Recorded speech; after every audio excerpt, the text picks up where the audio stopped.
Bismillahirrahmanirrahim. Assalamualaikum warahmatullahi wabarakatuh. So let's take a look at the Islamic critiques to religious pluralism, and I'm going to share with all of you two slides today.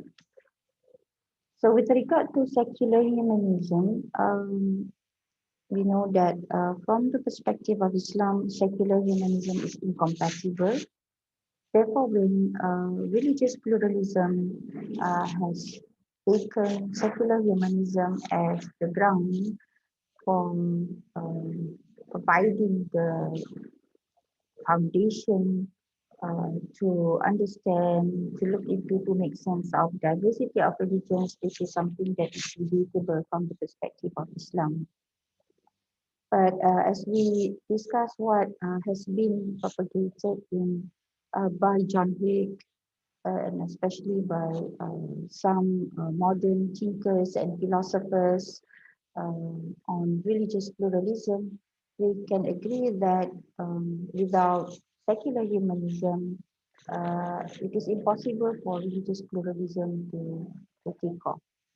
The reason for that because religious pluralism has to appreciate, has to celebrate the unlimited freedom that man has in his interpretation of religion.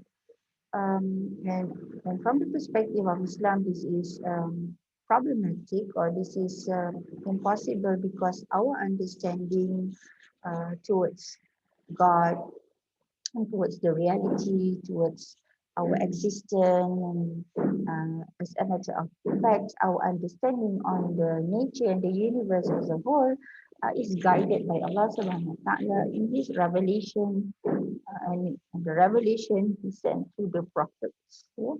So, of course, there is freedom from the perspective of human nature or human creation, but this freedom is limited freedom, and we are not totally free. Because why? Because we are graded. That is the most important thing about human in this world, because we have discussed this in the concept of Tawhid earlier, that we are given freedom, we are given intelligence to help us to differentiate between virtues and vices, positive and negative morality, and we are also given free will to actualize our action. Nevertheless, this freedom and the free will and the capacity that we have is not to be totally used because it's not total. What I mean here is not total because the guidance limits our freedom. And secondly, because whatever values that we choose, whatever will that we have, and whatever action that we um, embarked or that we carried out with responsibilities. So I would say that responsibilities also limits our freedom. This is what I mean that from the perspective of Tawhid, we do not have, unlimited freedom. Our freedom is limited. Of course, our needs are unlimited, but the sense of responsibilities limits our freedom. Yeah, we can have free will, but in terms of the action, we are still restricted by the guidance of Allah. Now, the other issue that we can also put forward with regard to Islamic critics to religious pluralism is that now, if man is totally free, yeah, is it possible for men to agree on what we call it, a unified values, a value that is common to everyone, yeah? A value that is free from someone's interest, someone's ego, and bias and prejudices, because we know that human being um, is always inclined to his context, or perhaps have something against his context. So he is very biased of his likings and his dislikes. So how do we unify all these different interests and different ways of looking at things, especially ways of understanding God, if there is no guidance from the revelation or from Allah, or guidance from the heaven. Um, so the way secular humanists put it, that every religion is to be personalized, is then relative in that matter or in that manner, is incompatible to Tawhid because um, knowledge or the truth, especially the truth of religion, is certain, and man is guided with the truth. And whenever man look for guidance, he will be guided. That's the way the Quran puts it. The way whenever man look for the guidance, he will be guided. So, and if man follow the guidance, he will not be deviated from the right path. So this is Tawhidic, this is Islamic, and this is Quranic. And it is it goes against uh, the view of secular humanists, the view of the pluralists, which says that basically everything about religion, about the truth, is depends on men. It depends on men how they interpret it. It depends on the context of men that influence the way he thinks things, how they are. Yeah. And secondly, with regard to global theology, which is the full-fledged of religious pluralism, the full-fledged version of religious pluralism, and I'm talking about, Wilfred Cantwell Smith and John Hick, which propagate that religious truth is very much about human interpretation. So it is from the Islamic perspective, this is very tricky because yes, we do have our interpretations toward him, especially when we read the Quran, when we read the Hadith, yeah. But we know that our interpretations are guided interpretation.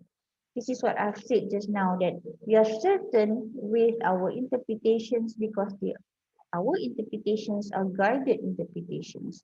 I mean, you cannot just allow your monkey minds to interpret things as they are, because your monkey mind will be very naughty and bringing you to a very uncertain concept of the truth. Yeah. So you need to be guided, and from the perspective of Islam, our understanding of God, of the truth, of the so-called ultimate, of the real, of the reality, is guided by the Quran. In addition, when Smith said that there are two avenues of so-called religion, the faith and the cumulative tradition, and he said that we just concern on the cumulative tradition and let alone the conviction be a personal matter. This is against Islam because Islam is a combination of both. It is a combination of one personal conviction as well as the system that governs the system of life.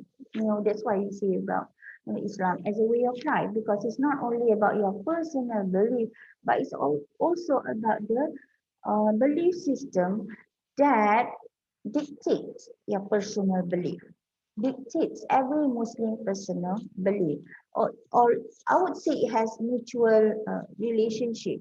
Yeah. So the system is there for you to be convinced of. It's not that your conviction is your conviction shape the system of belief, but the system of belief is there, entrusted to you, and you are guided by it, and you are enlightened by it. So that system of belief is not merely full-fledged human invention; it's guidance from the heaven. And secondly, with regard to John Hick, we know that his conception of salvation is totally foreign from most of the religions. I mean, um, the whole concept of Jesus Christ, you know, crucifixion, crucified, and then ascended to the heaven. um, resurrected and become God incarnate is foreign to the Muslims experience, foreign to the Buddhist experience, foreign to the Taoist experience, foreign to the Hindus experience. So how is it that this doctrine to be imposed on these different religions? This is not possible. And when Jesus Christ, sorry, I'm so sorry, when John Hick uh, justified that religious pluralism is found in Islamic mysticism, this is also another problematic, relationship that he posed. Why? Because the Muslim Sufis never equate Allah with the small r as claimed by John Hick. Al-Haq in the mystical experiences is Allah, is no other than Allah. But John Hick is trying to relate that Al-Haq is the real unseen, which has no essence whatsoever, with no essence whatsoever, and Allah is only the interpretation of man towards Him. So I think that's about it for today. Thank you very much. Assalamualaikum warahmatullahi wabarakatuh.